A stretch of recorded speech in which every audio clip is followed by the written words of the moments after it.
you moron.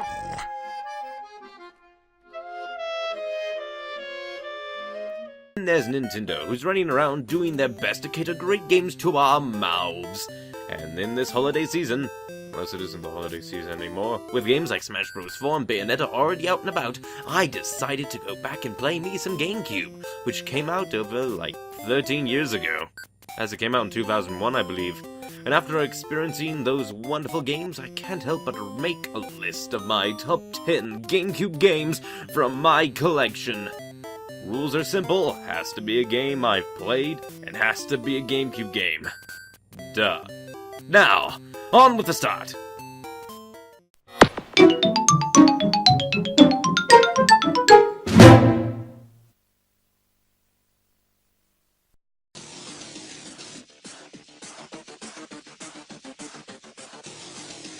Probably the best game for the web slinger, if only for the super awesome sneakerific gameplay, yeah! The gameplay is simple, and the story is just like Spider-Man 2. Spider-Man 2! I loved that movie! It had the Rhino and the electric guys and smooth your groove, Pad. This isn't the Spider-Man 2 I grew up with. The Spider-Man I grew up with was a whiny little prick! But I digress. In Spider-Man 2, Coherent Plot Edition, Dr. Octopus is born with the loss of his wife due to his experiment of creating a fuel source that looks like the sun. Bingo bango, Spidey must stop him, got it, you know. In the game, a lot more plot is added to the side. We got Rhino! He's there just as long as the Rhino in the recent Spider-Man 2 movie. That is to say, 5 minutes or less. We also got Dude with Fishbowl for head, and Black Cat for a few other side quests to do. The fighting is a classic brawler style, with combos you can learn and such. But again, the swinging is beastin'. But by far, this game has the best narrator tutorial voice ever. Only the King of Thieves himself. Well, sequel time already, huh? Welcome back, I guess.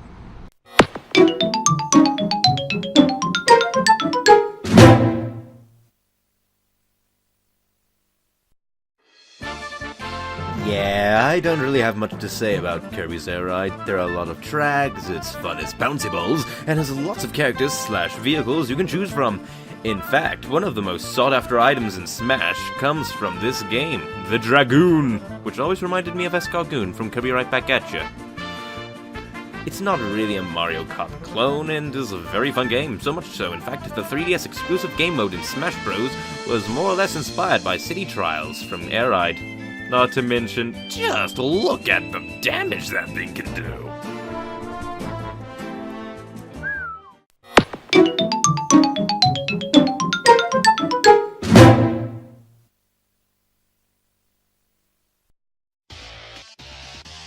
Now, how many of you have heard of this gem?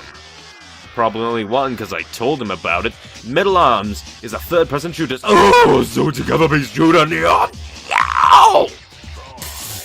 It's a classic third-person shooter that relies on your wits and skills rather than walls. You play as Glitch, a robot found in the ruins of a city by some robots scavenging or something. They take you back to their base where you learn they're rebels against, for all intent and purpose, Nazis.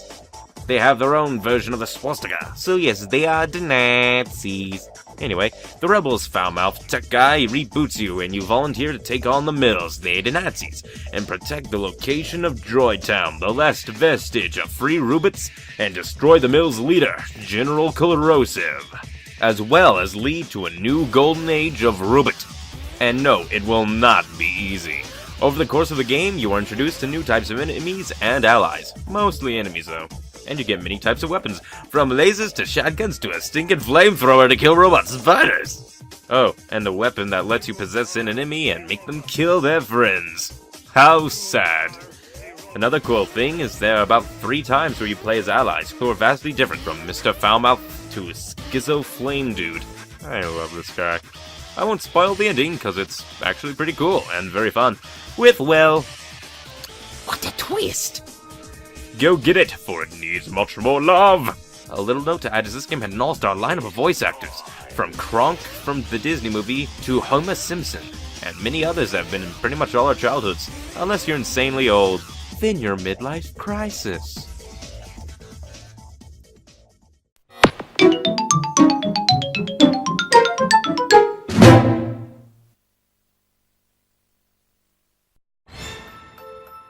Cliché. Yes, fun as hell. You bet.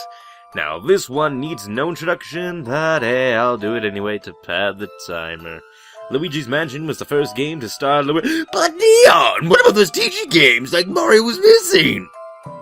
Like I said, this is the first game to star Luigi. The plot is actually pretty deep for a Mario Universe game. Luigi gets a letter saying he's won a contest for a mansion. But he never entered a contest, so he figured, free mansion. After walking through cliché number 5, he comes by his mansion. Only it still has a few occupants. Occupants who have kidnapped Mario, who went there before Luigi. I guess they took some inspiration from the Zero game to star Luigi. After Luigi wanders around for a bit, he gets spooked by a ghost and meets Professor Egad, the inventor of the Poltergeist Whatever 1000 and the Flood device from Mario Sunshine. He's been a background character for the most part since. Now, as a Ghostbuster, Luigi sets off to evict the nasty spooks from his mansion and to save Mario. The gameplay is a nice departure from normal Mario games. You can't even jump. Which is funny, because no one complained when Luigi didn't jump with no explanation, yet everyone questions Toad about his lack of jumps when carrying a heavy backpack. We need a world where Toad's not jumping isn't questioned. Anyway, the main point of the game is literally ghost-busting vacuum style. You suck up ghosts and they be obliterated. Unless they are a more developed ghost with hair and an actual head. Though despite this, an old-school Mario monster rises from the grave to be the main antagonist for this game. The Boos, who can float through walls like the jerks they are. I ain't afraid of no ghost, but gosh darn, it's chasing them down annoying!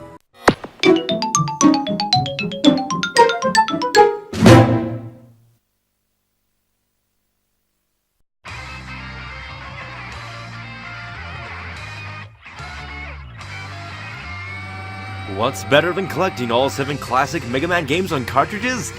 I mean, besides a nice collection value, having all 8 Mega Man games on a single disc! Mega Man 10th Anniversary is a game with Mega Man 1 through 8, frame rate issues and bugs all fixed from original release for the ultimate Mega Man experience. Trust me when I say releasing this to a new age of morons was the best idea. Now do a 20th anniversary so these silly COD kids may be destroyed by a true shooter. Anyway, do I really have to explain the gameplay? I forget. Maybe a COD kid may evolve into a classic game lover. So, let's do this. Mega Man is a 2D platformer where you run, jump across many levels, usually 8, ending in a showdown with a robot master, like Missino! Once you defeat a robot master, you gain an ability based upon them. One turns you into a pony. Bomberman lets you throw bombs, and Cutman lets you run with scissors. And throw them! Some robot masters can be defeated more easily with another robot master's weapon, like Airman being torn to shreds by the leaves his wind blows! And once all 8 robot masters have been assimilated, you can take on the multi-part level, Dr. Wily's Castle. Depending on the Mega Man game, you will either wreck or be wrecked with relative ease.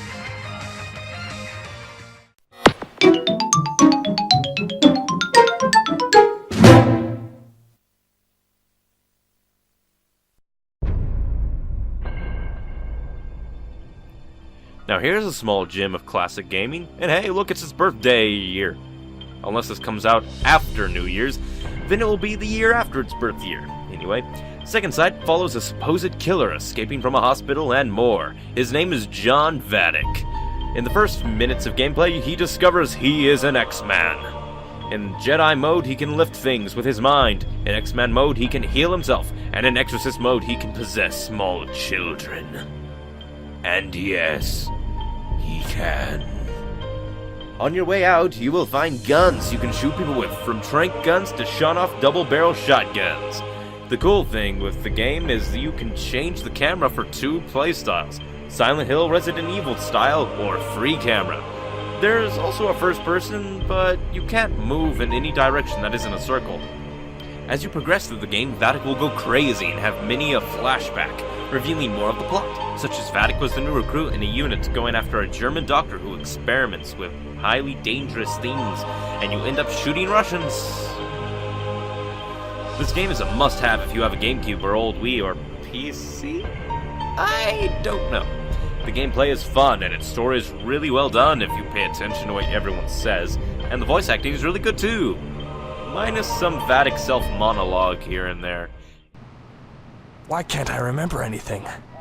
I gotta get this door open.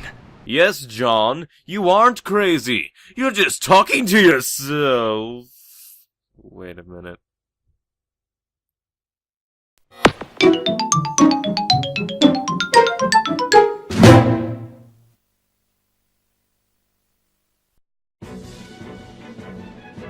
Okay, you knew this would be on here. I'm fairly certain I'd be banned from the interwebs if it wasn't.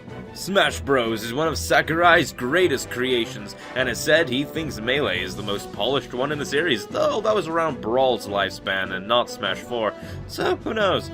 The gameplay is very simple, yet deep and hard to master. You can jump, attack, special attack, and shield/dodge, though Melee does have a few exploits in it that hardcore smashers take advantage of, and yes, they are exploits. They make it incredibly fast, but in my opinion it was fast enough as it is. Maybe a little too fast, as sometimes Ganon decides to stretch in the middle of battle due to it being a little too fast. Overall, a very good game, but after Smash 3DS and Wii U, this feels just floaty, too fast, and not as responsive. But man, is it hard as bouncy balls, no matter what iteration you take on. Screw you, Butte City Speed Trial!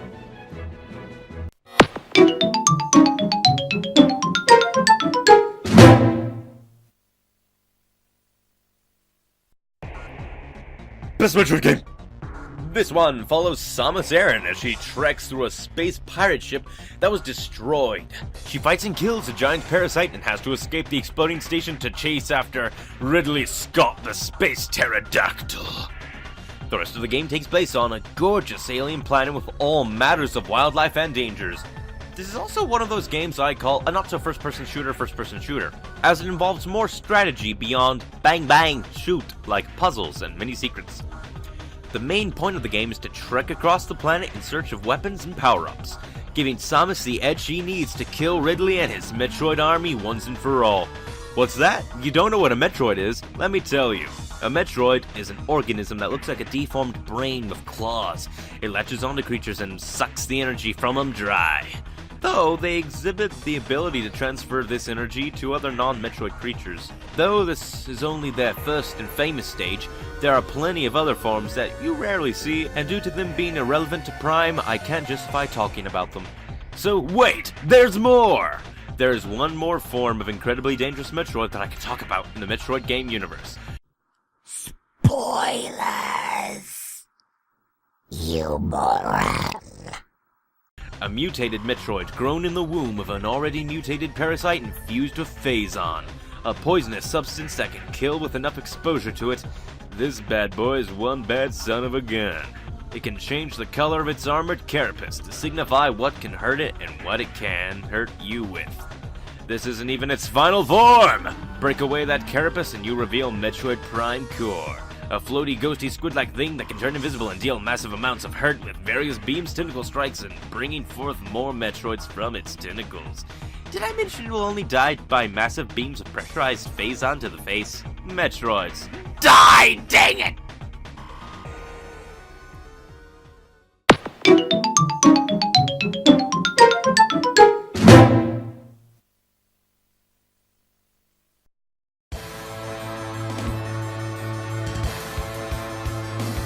Tales of Symphonia is what I call a real-time RPG, where you have an active role of doing combos and blocking to increase effectiveness and to limit item waste. Where Final Fantasy and Pokemon make you watch your people be torn to shreds relying on a random number generator to decide your fate, the Tales of series allows you to take fate into your own hands. And don't question it, any game that allows you to win force loss battles, if you're skilled or grinded enough, is a good one in my book. Anyway, story. The story begins with a few important characters being introduced. Lloyd, the boy swordsman, raised by a dwarf. Genus and Rain Sage. Quick spoilers for an ancient game. Half-elf siblings and knowledge-holics. Colette, the chosen one to save the world through regeneration, as if it's a giant Time Lord or something. And finally, for now at least, Kratos, god of... Wait. Go back to Greece! That's better. Kratos, mercenary with secrets who helps you along your journey. I would go into more detail of the story, but come on, this is a GameCube game that needs 2 discs. It deserves to keep at least some of its secrets, and if you're a nummy dummy who watches Let's Plays instead of playing awesome classics, shame on you. To minimize spoilers, I won't go into any order. Next up is Zalos, a womanizer and an egotist, though he has some awesome hair. Then there's Regal, who fights with his feet. He's a somewhat escaped convict whose weapon of choice is shin guards. Then we have Sheena, a magic ninja who can lay the smackdown with playing cards and awesome summons. I think I'll leave characters there. So, let's get on with the story. The beginning is pretty simple. The world regeneration is a thing to bring back the overflow of mana and seal away the Designs, a group of primarily half-elves who oppose the world regeneration and basically rule the world with an iron fist dipped in fear. These guys are not above murdering small children or puppies. Gameplay is a very important factor, ain't it? Well, gameplay is half and kinda half. Most of the game you'll be wandering around and talking to people, and if there's voiceovers, it must be important. The other half is done in Final Fantasy random battles. Run into an enemy in the overworld, get sent into battle. Depending on where you were will determine what enemies you face. On the beach, fish. In the forest, mushrooms. On the mountain, dragon. A cool after-game thing is in every battle you earn grade, or lose it. And once you beat the game, you can spin grade for a sort of new game plus. Want to keep your weapons, titles, and abilities? Sure thing. Want to keep your money to buy healing items faster? Go right ahead. Want all the things? No! Overall, Symphonia is an amazing game that brings RPGs to a higher level with great gameplay and a kick-a-bomb-bomb story. You'd be mad to not try this game in your poor, small, mortal life. Before number 1, let's recap. Number 10, SpiderMan 2. Number 9, Kirby's Air Ride. Number 8, Metal Arms. Number 7, Luigis Mansion. Number 6, Mega Man 10th Anniversary. Number 5, Second Sight. Number 4, Melee. Number 3, Space. Number 2, Tales of Symphonia. And finally, number 1!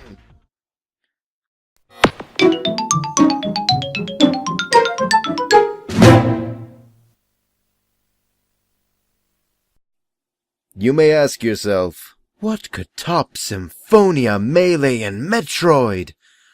Well, the bigger they are, the harder they fall, and big things fall rapidly to the smallest of foes. And there's not much smaller than the little multicolored flower freaks called Pikmin. Pikmin starts off as a horror game, where Captain Olimar's ship is struck by a meteor, sending him crashing into an alien planet. After picking himself up and dealing with it, he realized he couldn't deal as his ship was broken into 30 pieces and was strewn across the alien world. Then he finds the Pikmin, a plant thing that resembles the Pick brand carrot from his home world. He decides to test his trust of this creature by throwing it, and like an abused stuffed animal in Toy Story, it returns to its newly found master. After more experiments, he discovers that more can be made via the vessel he calls an onion. Using his newly found army, he shall reassemble his ship and leave the planet. As he recovers more parts, he visits more places and discovers more things about the Pikmin as well as new Pikmin types. The reds hit hard and are immune to fire. The yellow fly farthest and can carry bomb rocks. Then blue are Michael Phelps. That's the story. He's nice. The gameplay is the only way an RTS can work on consoles. You control Olimar. By pressing B, you can call bored Pikmin to your side. By using A and throwing them, you can destroy obstacles, enemies, and carry dead bodies and parts back to base to make more Pikmin and rebuild your ship. Now you may think, Leon, isn't this too easy? No. You see, Pikmin may be able to destroy everything in their path, but only because they walk a path that is aligned with the Pikmin who die and die and die and die and die and die and die and die and die! And considering you can only have 13 minutes per day and 30 days, you better spend your time wisely. Else you'll end up with a leaf coming out of your brain. Oh, and some enemies are even worse than the ones that kill all, like the stinking flying snitch bug. You know what they say! Snitches get stitches, Bob! Anyway, The culmination of all this leads to you deciding what pots you want to get depending on the situation. Maybe you don't have enough blues to get a pot in the water, so you decide to kill a boss and bring the bodies to harvest more blues while getting a piece. Or maybe you want to spend the day setting everything up by breaking down bridges and walls as well as killing enemies in the way of travel. While this game is simple enough to grasp, you'll more than likely have a hard time your first time around. Oh, and Emperor Ballblacks can go bake on a broken tin roof for taking so long to kill even if you do it perfectly, and since bosses didn't keep damage from day 1 until Pikmin 3, you'll have to spend eternity. In all fairness, since most of the game is pretty laid back, Ballblacks isn't too bad of an annoyance, and can be pretty fun to try and speedrun your second time through. Oh, and Nai no Ota is simply one of the best video game songs ever.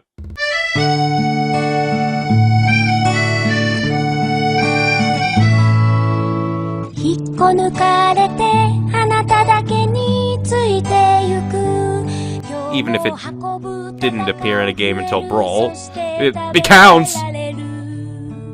So, do you agree with this list? What's your list? Put it in the comments below, or make a video yourself. And let us forever praise the great minds of Nintendo and hope that none of the great games get delayed this year. Please give me Xenoblade Surfing! そっと出かけてみようかなんてあの空に恋とか